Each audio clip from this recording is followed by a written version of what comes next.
ലാലേട്ടൻ കനകയൊക്കെ അഭിനയിച്ചു, ലാലേട്ടൻ്റെ പെങ്ങളടുത്തില്ല ചേട്ടൻ. അതിനകത്തൊരു സാധനമുണ്ട്, കറക്റ്റ് ഡയലോഗൊന്നും അല്ല, എന്നാലും ഞാൻ മിമിക്രിക്ക് വേണ്ടി ഉണ്ടാക്കിയത്.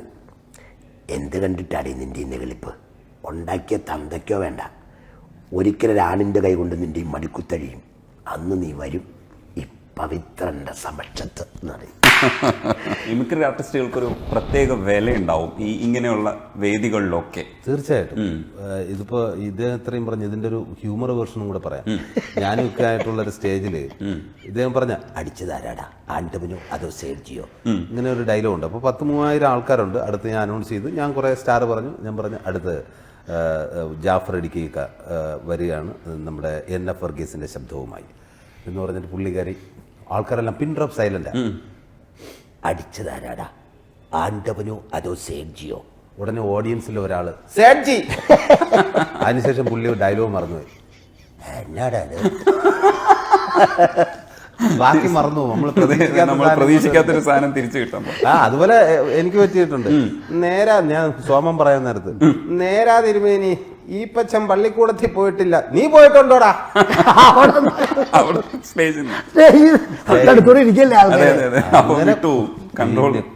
കുറെ അനുഭവങ്ങൾ. അതോ ആ അനുഭവം അനുഭവിക്കുന്ന സമയം എപ്പോഴാന്ന് പറയട്ടെ, നമ്മൾ ഒരു കളി കഴിഞ്ഞേച്ച് സെക്കൻഡ് കളിക്ക് പോയി പ്രതീക്ഷയോടുകൂടിയാണ് തോറ്റ് തുന്നം പടുവല്ല, അതായത് വേറെക്കളാ വേളയിൽ തുടങ്ങണം, ഇങ്ങനെ കലുഷിതമായിട്ടിരിക്കുന്ന സ്ഥലത്തായിട്ട് നേരെ അതിന് മനസ്സേ ഈ സാധനം. അപ്പൊ ആ 2 മണി രാത്രിയിലത്തെ കലിപ്പാണ്, അവര് പറഞ്ഞിട്ട് കാര്യമില്ല. സുരാജ് ചേട്ടാ, ഈ ഒരു വളർച്ചയുണ്ട്, ഇപ്പോൾ ഒരു ഗ്രാഫുണ്ട്, നല്ല ഗ്രാഫാണ്. ശരിക്കും ഞങ്ങൾക്കൊക്കെ സംശയമുള്ളൊരു ഇതെന്ന് വെച്ചാൽ, ഈ ട്രെയിനർ ഉണ്ടോ കൂടെ, ഈ ഇത്രയും മോൾഡ് ചെയ്ത് ഒരു സുരാജ് വെഞ്ഞാറമൂടിനെ ഇങ്ങനെ ആക്കിയെടുത്തത് ആരാണെന്ന് നമ്മുടെ ചോദ്യം. എന്റെ ചുറ്റുമുള്ള ആൾക്കാർ തന്നെ പ്രേക്ഷകരാണ്, പ്രേക്ഷകർ തന്നെയാണ്. അല്ല, പക്ഷേ ഞാനൊരു ഇടയ്ക്ക് ഇടപെട്ട് പറയാം, എന്താ വെച്ചാൽ ഇത്രയും ബുദ്ധിപരമായിട്ടുള്ള നീക്കം നടത്തിയിട്ടുള്ള ഒരു ആർട്ടിസ്റ്റിനെ നമ്മൾ ഈ അടുത്ത് കണ്ടിട്ടില്ല. ബുദ്ധിപരമായിട്ട് പടക്ക സെലക്ട് ചെയ്യണം, എന്ത് രസമായിട്ടാ.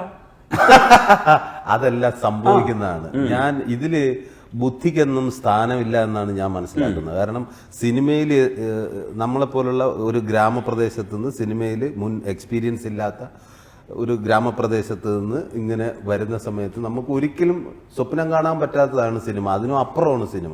അതൊന്നും സ്വപ്നം പോലും കണ്ടിട്ടില്ല. അപ്പോൾ മിമിക്രി മാത്രമേ ഉള്ളായിരുന്നു. അവിടെ നിന്നൊക്കെ ഇവിടെ എത്തുകയാണെങ്കിൽ തീർച്ചയായിട്ടും ദൈവാനുഗ്രഹവും പിന്നെ സുഹൃത്തുക്കൾ, നാട്ടുകാർ, പ്രേക്ഷകർ, അവരുടെയൊക്കെ പ്രാർത്ഥനയും സ്നേഹവും ഒന്നുകൊണ്ട് മാത്രമാണ്. ഇതെങ്ങനെ സംഭവിക്കുന്നു എന്ന് സത്യം പറഞ്ഞ് ഞാനും ആലോചിക്കും. ഇതെങ്ങനെ ഇത് കൈ ഒടിഞ്ഞിരുന്നതിനെ സല്യൂട്ട് പോലും ഞാനൊക്കെ എല്ലാവരും അത് പറയുന്നുണ്ട്. ആ കൈയുടെ ഒരു ചെറിയ ഡിഫിക്കൽട്ടി ഉള്ളപ്പോഴും അതൊന്നും സ്ക്രീനിലൊന്നും ആർക്കും അതൊന്നും മനസ്സിലാവണ കൂടിയില്ല.